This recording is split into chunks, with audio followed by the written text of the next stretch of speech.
Memoirs. Starting when I was 5 years old, 1914, 5th of August, the World War I has been declared. I was standing outside of the house, seeing all the civilians running into a building where they had a report for military duty. Everybody was excited, and they all seemed to be happy.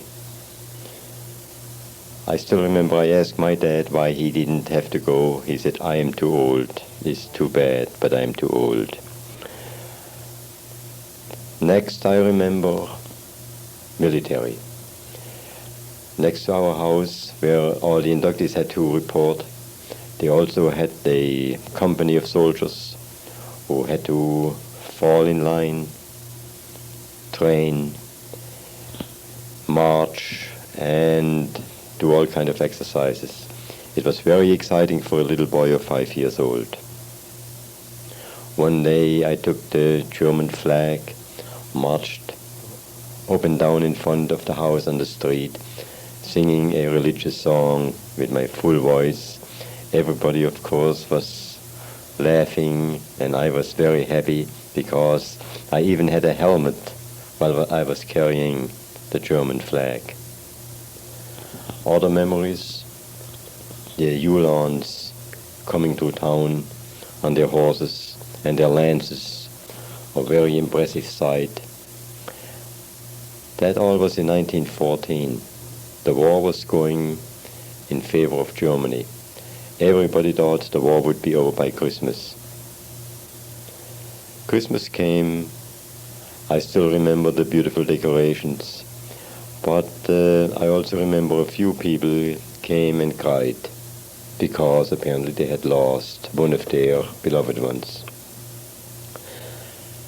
The next, I remember, my dad had to work as a civilian in the army barracks because they didn't have enough soldiers.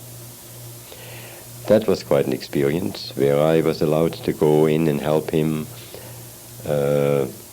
shoveling coal. I was too small, of course, but I could stand there and watch the soldiers getting a little bucket full of coal to heat a little stove in their barracks.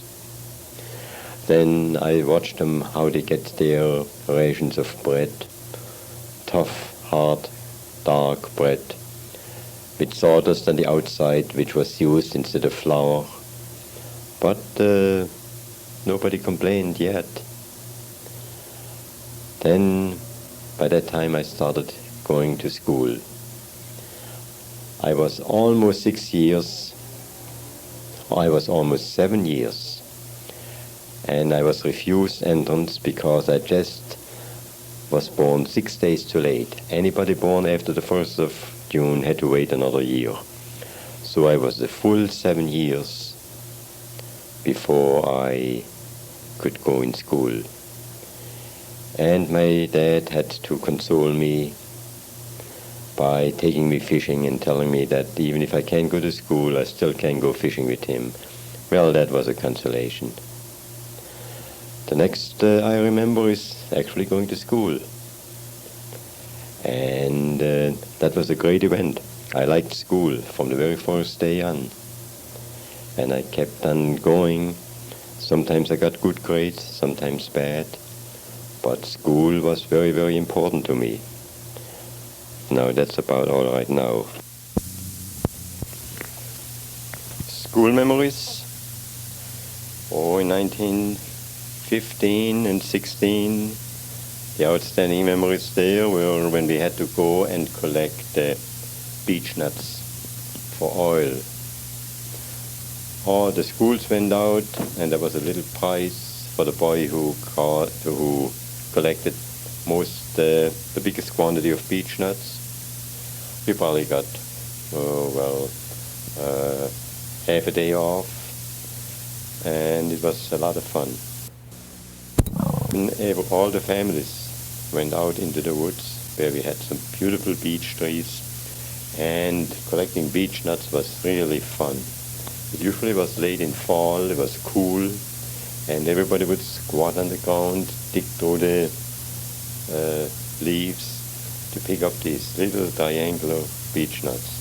We ate a few of them. They were not bad eating.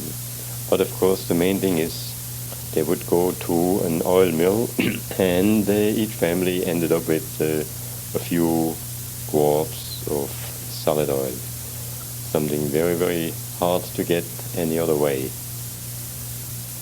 Then naturally all the children periodically had to go out into the woods to pick up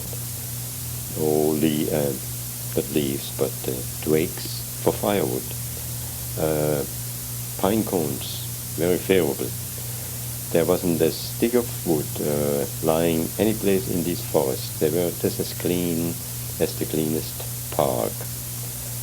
And I think it still is that way. When I came to this country and I saw the woods and in their natural state, it was really a surprise to me. In Germany, every bit of dry wood was picked up. You would come home with a little cart full of wood, enough to keep, let's say, the fire going for probably 2-3 hours. It's not probably that we didn't have the money to buy. There simply was none. And the only way you could get it would go and find it somehow. It was great fun, and I enjoyed it. So that brings us up to about 1918, and I started going to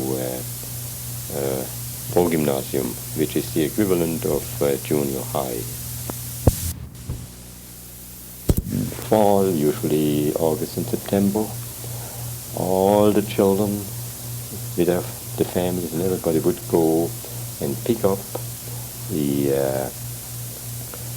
little ears of wheat or barley that the farmers didn't pick up. And that, of course, was food for the chicken. That again was great fun.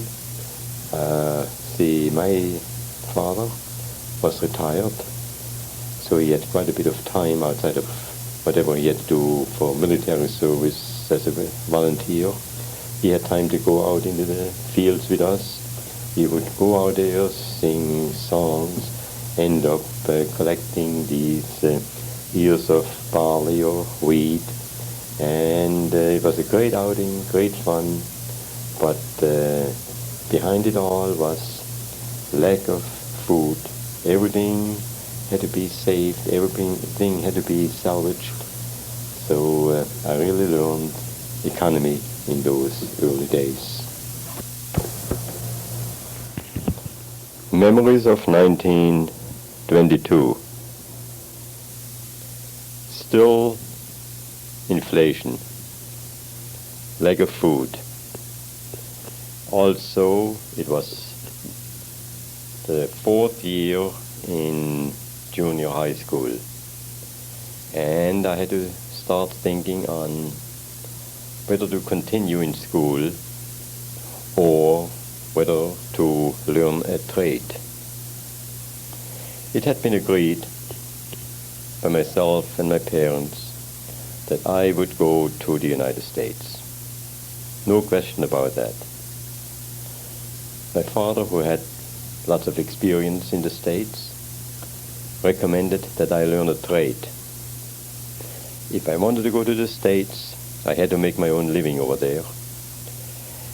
And the trade, well, the Germans were always known for being good workers, so I had to decide either to go to the United States as soon as I could, and that meant I had to leave school and learn a trade. Also, inflation had just about wiped out most of the investments my father had, and it was questionable whether he could pay my way through high school, which in Germany, of course, is called Gymnasium. I had tentatively planned on perhaps dentist or perhaps even a doctor, but I never was too enthusiastic about it because my heart was set on adventure, traveling the United States. So came the end of 22, I had decided to leave school. Another semester, my grades were fairly good. I had learned a little English, little French, quite a bit of Latin. And so I figured, well, I learn a trade and see what will happen after that. The last year in school, well, we worked hard. Inflation was the predominant conversation piece. I concentrated on English as much as I could. As far as the general condition, food, I had to spend all my spare time going fishing, so we have something fish to eat. And we mentioned potatoes and the shortage. It was, all in all, I think I really had a very happy life there. My hometown was a pleasant little city, and I think I can't complain at all. But anyway, 22, not important. 23 was coming. The end of school period came, and so that's the way it looked. Now, after this comes the apprenticeship. That is something for the next reel.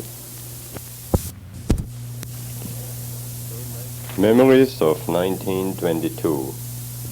My first trip away from home to a little town, Radolfzell, at the Lake of Constance, the Bodensee. This uncle had a bookstore, and I spent most of my time reading adventure stories by a then very popular German author, Karl May. His books covered adventures, fantastic adventures at times, all over the world, but especially adventures with the American Indians. Uncle ever so often had to come and chase me away from the books and make me go out. It was a beautiful place, and I rented a rowboat to go rowing on the lake, and we went to several of the ancient monuments, like the island of Reichenau, famous monastery there. I saw a lot, had a wonderful time, but I still really read a lot about the rest of the world, especially American Indians. And probably that's when I first got the idea that that's where I had to go sooner or later. But 1922 was really the last vacation I had in summer. Inflation was going pretty bad by that time. In fact, I remember one time my aunt came home and said that a pound of butter was 100 mark.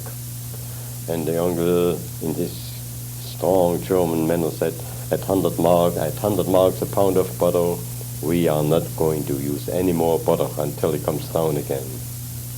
It never did come down until after the inflation was settled and all the money was lost. That brings us into 1923. Early in 1923, I started looking around for a location for an apprentice, because it now had been definitely decided that I was going to leave school and learn a trade. The first choice, of course, as I mentioned before, was watchmaker and clockmaker, something in the mechanical line. But it was impossible to find an apprentice place. Unemployment was bad at that time in Germany. Inflation, unemployment, everything looked very, very hopeless. So I couldn't find an apprenticeship as a mechanic, watchmaker, anything of that sort. So I looked for cabinet maker. And I haunted all the cabinet makers in my town. The story was the same. We don't have any work. We can't employ anybody, no use. So finally I settled on accepting an apprenticeship with a confectioner.